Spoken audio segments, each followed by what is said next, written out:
Teenage girls are famous for falling for every hysteria, right? We know that the way young women, and there are psychologists who've done wonderful work in this area. Amanda Rose is one of the University of Missouri, who I interviewed.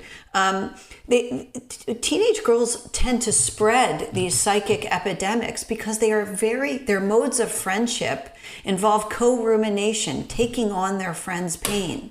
They like to rehash their own pain, and they like to take on their friend's pain. And they are even willing to suspend reality in order to sort of get on the team of their friend. If this were just, as they say, a natural reversion, now that there's greater societal acceptance of transgender people, that they would say, oh, you would expect to see a natural reversion to what we're seeing now, which they might claim is a normal base rate of transgender identification in the population.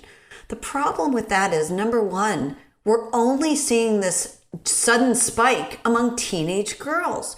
Where are the women in their 30s, 40s, 50s, and 60s who were denied the opportunity to come out as transgender? They should be coming out too, but they're not. A skeptic might say that you are relying on stereotypes of feminine behavior in adolescence to justify your claim that it's girls that are susceptible to a kind of hysteria, and that's an outdated and sexist, I suppose, hypothesis.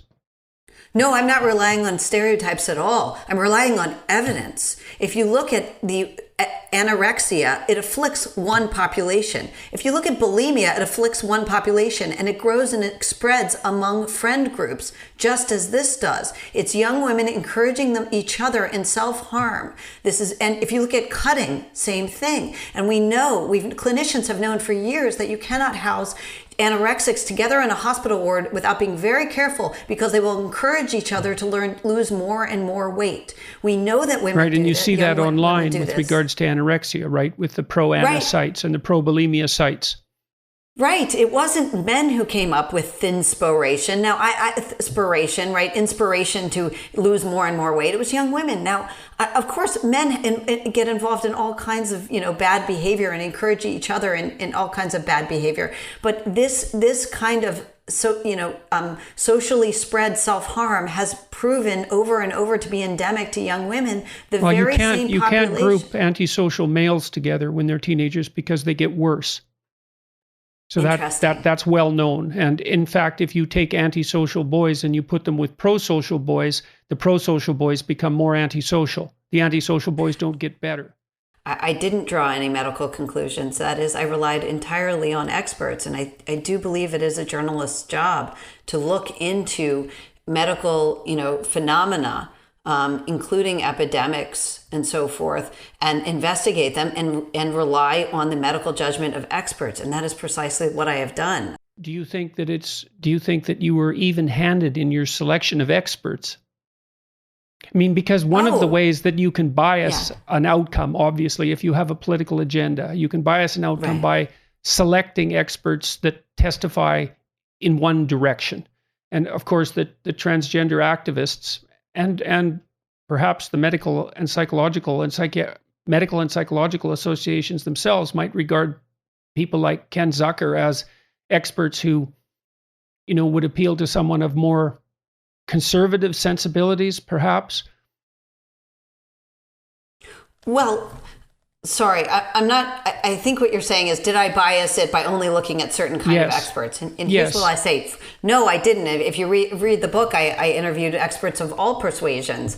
But more importantly, there are literally thousands, I believe, certainly hundreds of books celebrating immediate medical transition for teenagers. There is precisely one book that did an investigation of the risks and benefits and concerns that might be had around the medicalization of teenage girls. That's it. One book. And the question is, so do all these experts have a voice? Of course.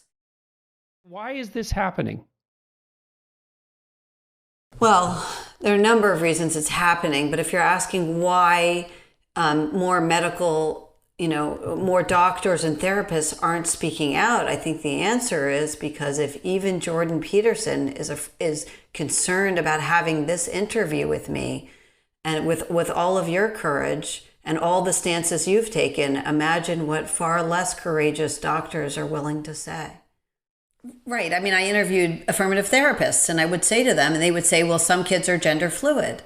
And I would say to them, well, then how can you recommend top surgery on a young woman who may turn out to be gender fluid, meaning she decides at some point she was wrong. She isn't a boy, she's a girl. And this response was essentially, well, only she can know her truth.